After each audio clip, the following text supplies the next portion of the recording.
የኢትዮጵያ የሉዓላዊነት ጽኑ መከታና የቀጠናዊ ኃይል ሚዛን በሆነ በአዲሱ ምዕራፍ የአየር ኃይሉ ዘመናዊነት እንደ ብሔራዊ ክብርና የጥንካሬ መገለጫ መሆኑን ተመላከተ። የደሎሎ የድሮን ፍጥጫ በኢትዮ ሱዳን ድንበርና በቀጠና ፖለቲካ ላይ አዲስ ጂኦፖለቲካ እንድምታ መፍጠሩን ተመላከተ። አሜሪካ ዓለምን ለቻይናና ለሩሲያ ትታ ወደ ቤቷ እየተመለሰች ነው ሲሉ ወታደራዊ ተንታኞች ገለጹ።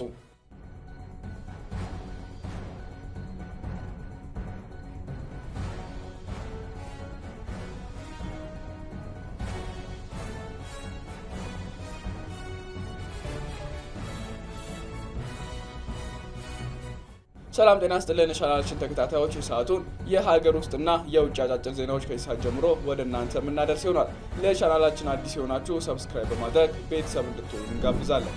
ግብጽ በተደጋጋሚ የግድቡን አሞላል ግንባታ በማስተጓጎል ረገድ የኃይል አማራጭ እንደምትከተል በምትዝብትበት በዚህ ወቅት የኢትዮጵያ አየር ኃይል በማንኛውም ርቀት የሚሰነዘር ጥቃት የመመከቻ ብቻ ሳይሆን አጸፋዊ እርምጃን በጠላት ግዛት ውስጥ የመውሰድ አቅም እንዳለው ማሳየቱ ትልቅ ስትራቴጂካዊ ድል ነው።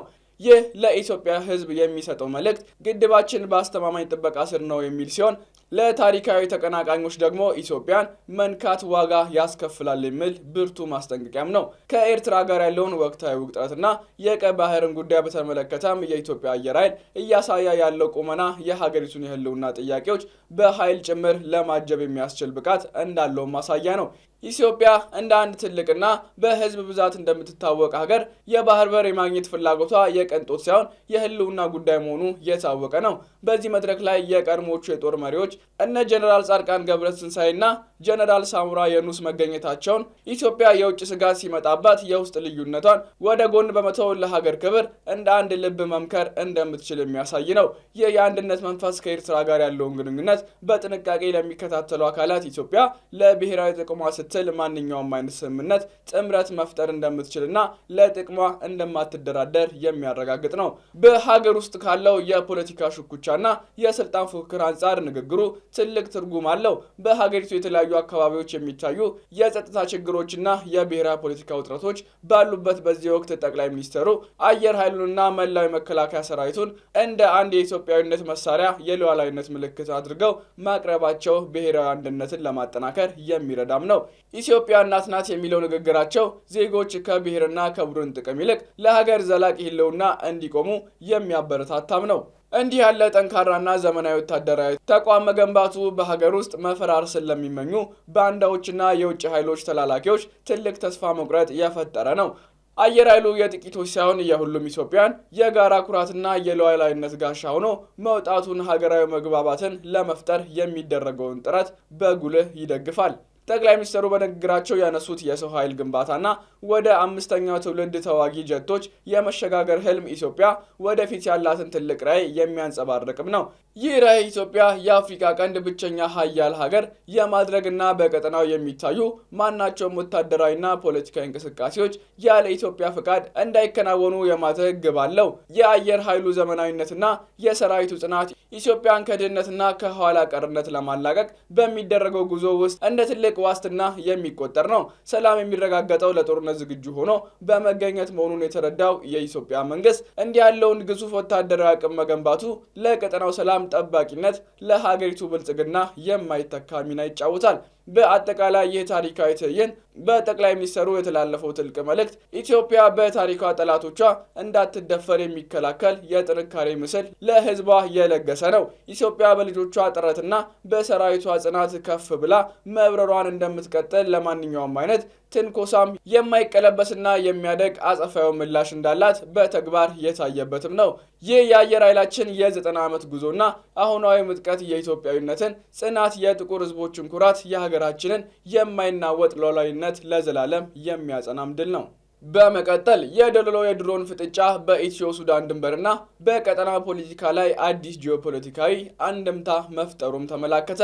የኢትዮጵያና የሱዳን ድንበር በተለይም በደሎሎና በአልፋሻጋ አዋሳኝ አካባቢዎች ላለፉት ጥቂት ዓመታት የከፍተኛ ወታደራዊ ፍጥጫ ቀጠና ሆነው ቆይተዋል። ትላንት ተከሰተ የተባለው የድሮን መመታት ዜና በሱዳን ውስጥ እየተካሄደ ካለው አስከፊ የእርስ በርስ ጦርነትና በኢትዮጵያ በኩል ካለው የጸጥታ ሁኔታ አንጻር ሲታይ እጅግ ስሱ የሆነው ወታደራዊ ክስተትም ነው። ሱዳን በአሁኑ ወቅት በጀነራል አልቡርሃን የሚመራው መደበኛ ጦርና በጀነራል ሄሚቲ የሚመራው ፈጣን ድጋፍ ሰጪ ኃይሎች በሚያደርጉት ውጊያ በከፍተኛ ሁኔታ እየታመሰች ባለችበት ወቅት በድንበር አካባቢ የሚደረጉ የድሮን እንቅስቃሴዎች በጥርጣሬ መታየታቸው የማይቀሬ ነው። ከተለያዩ ዓለም አቀፍ የዜና ምንጮችና የወታደራዊ ተንታኞች ዘገባዎች መረዳት እንደሚቻለው የሱዳን ጦር በቅርቡ የራሱን የድሮን አቅም ከማሳደጉም በላይ የጸረ ድሮን መቃወሚያ ቴክኖሎጂዎችን መታጠቅም ጀምሯል። በተለይም ከኢራን የተገኙ ዘመናዊ መሳሪያዎች በሱዳን እጅ መግባታቸው በአየር ክልሏ ላይ የሚገቡ የባዕድ ድሮኖችን የመምታት አቅሟን ከፍ አድርጎታል። ይህም በደለሉ አቅራቢያ ተመታ የተባለው የኢትዮጵያ ድሮን ዜና በቴክኒካዊ ረገድ ሊከሰት የሚችል መሆኑንም ያመላክታል።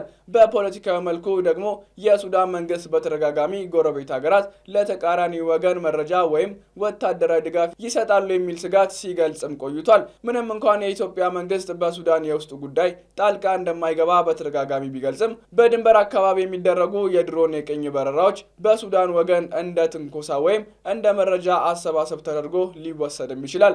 በተለይም በኢትዮጵያ በኩል በታጠቀው የፋኖ ኃይልና በመንግስት መካከል ያለው ግጭት በድንበሩ አካባቢ ያለውን የሰውን ኃይልና የድሮን እንቅስቃሴ እንዲጨምር ማድረጉም ለእንዲህ አይነት ግጭት መንስኤ ሊሆንም ይችላል። ከዚህ ባሻገር ይህ ክስተት በሁለቱ ሀገራት መካከል ባለው ታሪካዊ የአልፋሻጋ የድንበር ውዝግብ ላይ ተጨማሪ ቤንዚን የመጨመር አቅምም አለው። ሱዳን በውስጥ ጦርነት ብትጠመድም የድንበር ግዛቷን በተመለከተ ያላትን አቋም ለማሳየት እንዲህ ያሉ ወታደራዊ እርምጃዎችን እንደ መልእክት ልትጠቀማቸው ትችላለች። በሌላ በኩል ደግሞ በታላቁ የህዳሴ ግድብ ዙሪያ ያለው ዲፕሎማሲያዊ ፍጥጫ ባለበት ሁኔታ መሰል ወታደራዊ ግጭቶች የሁለቱን ሀገራት የሁለትዮሽ ግንኙነት ይበልጥ ወደ መሻከር ሊወስደውም ይችላል። በአጠቃላይ ክስተቱ በይፋዊ የዲፕሎማሲያዊ መንገዶች እስካልተረጋገጠ ድረስ እንደ ወታደራዊ መረጃ የሚወሰድ ቢሆንም በድንበሩ አካባቢ ያለው ውጥረት ግን እጅግ ከፍተኛ ደረጃ ላይ መድረሱን ያሳያል። ሱዳን የራሷን የአየር ክልል ለማስከበር በምታደርገው ጥረትና ኢትዮጵያ በድንበሩ አካባቢ ያለውን የጸጥታ ስጋት ለመቆጣጠር የምታደርገውን እንቅስቃሴ መጋጨታቸው አይቀሬ መሆኑን ይህ ዘገባ ይጠቁማል። በቀጣይም ከሁለቱ ሀገራት መከላከያ ሚኒስትሮች የሚወጡ መግለጫዎችና የሳተላይት ምስሎች የክስተቱን ትክክለኛነትና ያስከተለውን ጉዳት ይበልጥ ግልጽ ያደርገዋል ተብሎም ይጠበቃል። አሁን ደግሞ ከውጭ ወዳገኘነው ዜናችን እናልፋለን። አሜሪካ ዓለምን ለቻይናና ለሩሲያ ትታ ወደ ቤቷ እየተመለሰች ነው ሲሉ ወታደራዊ ተንታኞች ገለጹ። የዋሽንግተን የኃይል ማፈግፈግና የአዲሱ ዓለም ስርዓት መወለድን የፈጠረ መስሏል። የአሜሪካ መከላከያ ሚኒስቴር ይፋ ያደረገውን አዲሱ የብሔራዊ መከላከያ ስትራቴጂ ከሁለተኛው የዓለም ጦርነት በኋላ ለ7 አስርት ዓመታት የዘለቀው የአሜሪካ መራሹ ዓለም ማክተምን የሚያበስር ታሪካዊ ክስተት ሆኗል። ይህ ስትራቴጂ ዋሽንግተን ከዓለም አቀፍ መድረክ ፊቷን ዙራ ወደ ቀጠና ጉዳዮች መሸሸጓን የሚያሳይ ሲሆን ይህም በዓለም ጂኦፖለቲካ ላይ ከፍተኛ የመሬት መንቀጥቀጥ አስከስቷል። ቻይና በአሜሪካ ላይ የደህንነት ስጋት ከሚደቅኑ ዋነኛ ሀገራት መካከል እንደማትቆጠር ነው አዲሱ የመከላከያ ሰነድ ያመላከተው። ይህ ስትራቴጂካዊ ባዶነት በተለይም በኢንዶ ፓሲፊክ ቀጠና ለቤጂንግ ያልተገደበ የኃይል መጫወቻ ሜዳ መፍቀዱንም ያሳያል። አሜሪካ ለረጅም ጊዜ ዋነኛ ስጋቱ አድርጋ ስትመለከታት የነበረችውን ቻይና ቅድሚያ የምትሰጣት ሀገር አይደለችም ማለቷ በሰነድ ውስጥ የታይዋንን ጉዳይ ፈጽሞ አለመጥቀሱ ዋሽንግተን የዲሞክራሲ አጋሮቿን ለቻይና የኃይል እርምጃ አሳልፋ መስጠቷን ያመላክታል።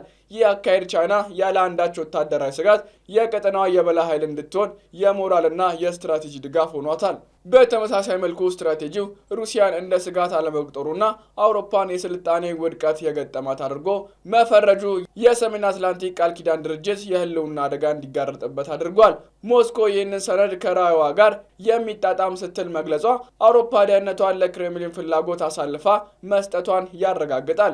ይህም አሜሪካ ለዘመናት የገነባችውን ታማኝ አጋሮቿን ሜዳ ላይ በመበተን የሩሲያን ተጽዕኖ በዩክሬን ቀጠና ዳግም እንዲያስፈራራ እድልም ሰጥቷል።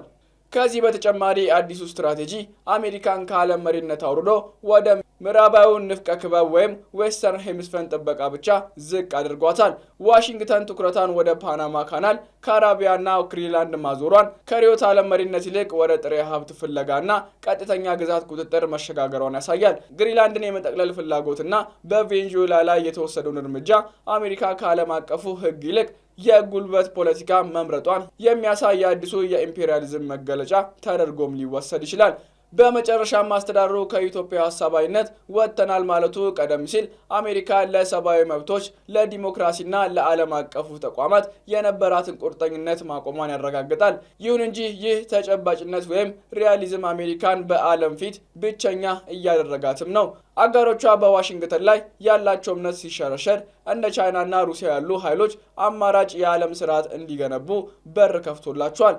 በአጠቃላይ የፔንታጎን አዲሱ ስትራቴጂ የአሜሪካን ወታደራዊና ዲፕሎማሲያዊ ጉልበት ወደ ውስጥ የሚመለስ የትልቅ ማፈግፈግ ሰነድ ነው። ይህ ውሳኔ አሜሪካን ለጊዜው ከውጭ ግጭቶች ሊታደጋት ቢችልም በረጅም ጊዜ ግን የዓለም ኃይል ሚዛን ወደ ቤጂንግና ሞስኮ እንዲያዘነብል በማድረግ የአሜሪካን የዘመናት የበላይነት ዋጋ የሚያሳጣ ሆኖ ተገኝቷል። ዓለም አሁን ከአሜሪካ መሪነት በኋላ ወደሚመጣው ባለብዙ ዋልታና እርግጠኝነት ወደ ሌለው አዲሱ ዘመን ተሸጋግራለች። ክቡራን የቻናላችን ቤተሰቦች ለሰዓቱ ያሰናዳናቸው የሀገር ውስጥና የውጭ አጫጭር ዜናዎቻችን ይህን ይመስላሉ። ስለተከታተላችሁን እያመሰገንን ለቻናላችን አዲስ ሆናችሁ ሰብስክራይብ በማድረግ ቤተሰብ እንድትሆኑ እንጋብዛለን።